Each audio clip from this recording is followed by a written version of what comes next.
Assalamu alaikum туғандар, масылықтар, ноокендиктер, момусмандар. Биздин Ноокен районунун Борбордук мечити. Бүгүн 12 август 26 жыл. Бул жак биздин Хатибият райондук. Ушул жерге ажылык сапар маселелер көбөйүп кетти, суроолор көбөйдү. Ошонго келдим. Азыр биздин дамладан сурап маалымат алабыз. Assalamu alaikum. Дамла кандай, жакшысызбы? Денсиңиз жакшыбы, тынчсызбы? Жакшы. Эми сразу эле суроо берейин, Дамла. Ажылык сапар боюнча. Эми баягы маалымат аркылуу келип атат, ошонго бир тааныштыргызып кетиң. Момусмандарды ажылык сапар боюнча. Ассаламу алейкум. Машалла, иншаллах. Кудай кааласа быйыл ошол Кыргызстан мусулмандар дин башкармалыгы тарабынан быйылкы ажылык сапары 2027 жылга карата ажылык сапары санариптештирилип, бир ыңгайлуу шарттар менен элдерди кагаз көтөрүп, аякка басып, бияка басып, ошол алыстан келип бир кагаз үчүн кол коюп берип, ошондой убаракерчилик азайып, буюрса, Аллах таалам өмүрүнө береке берсин. Азирет муфтийибиз тарабынан ушул демилге көтөрүлүп, кыйла элдерге жеңилдик болуп, буюрса, бултурку кезекте калып кеткен жарандарыбыз 14 августтан баштап төлөмдөрүн жүргүзө баштайт. Бүрсүгүндөн баштап. Ооба, бүрсүгүндөн баштап. Себеби алар ошо алдын ала $2000 төлөгөн болчу, аны кайра кайтарып алышкан. Эми кайра ошолор 180 000 сомдон кайрадан каттала алат. Эми кантип?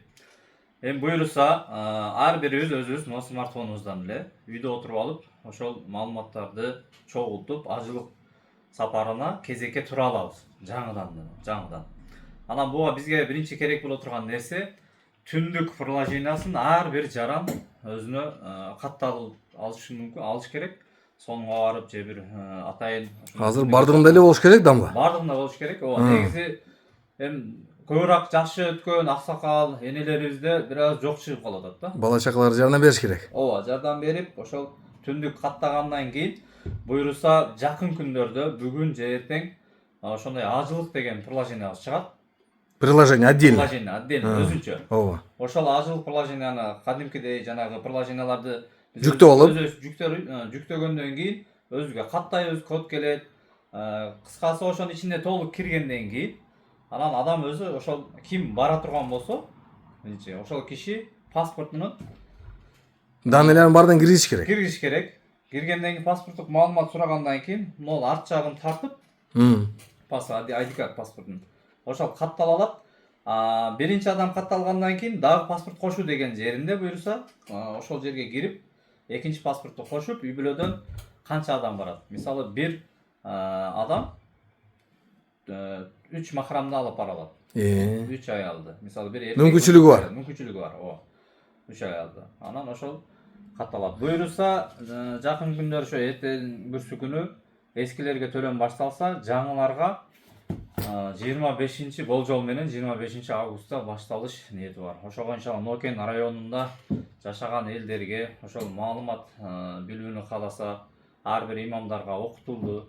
Дагы да маалымат керек боло турган болсо, ошол биздин кеңсеге келип кайрылса, биз толугураак маалыматтарды дагы эми өзүнүн астында үйрөтүп, көрсөтүп беребиз. Аллах таалам баарыбызды иншалла ошол ыйык жерлерге барыш насип кылсын. Амин. Иншалла ошол быйылкы жылкы катталуучуларга дагы оңой жеңилдик менен катталып, районубуздан көптөгөн инсандар ажата, ажене болуп келишке Аллахым насип кылсын. Амин. Сизге дагы чоң рахмат. Дагы бир нерсе калып кетиптир.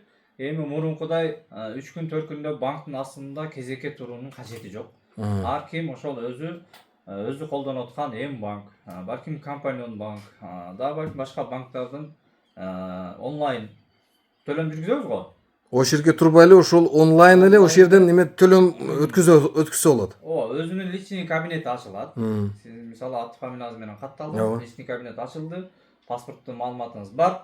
Анан төлөм жүргүзүү деген өзүнүн атайын системасы бар. Ошого киргенден кийин банктын кайсыл банктан төлөө мүмкүн экендигин катарынан чыгып келет. Болгону эскертебиз. Ар бир адам билесиз, лимит бар. Ооба.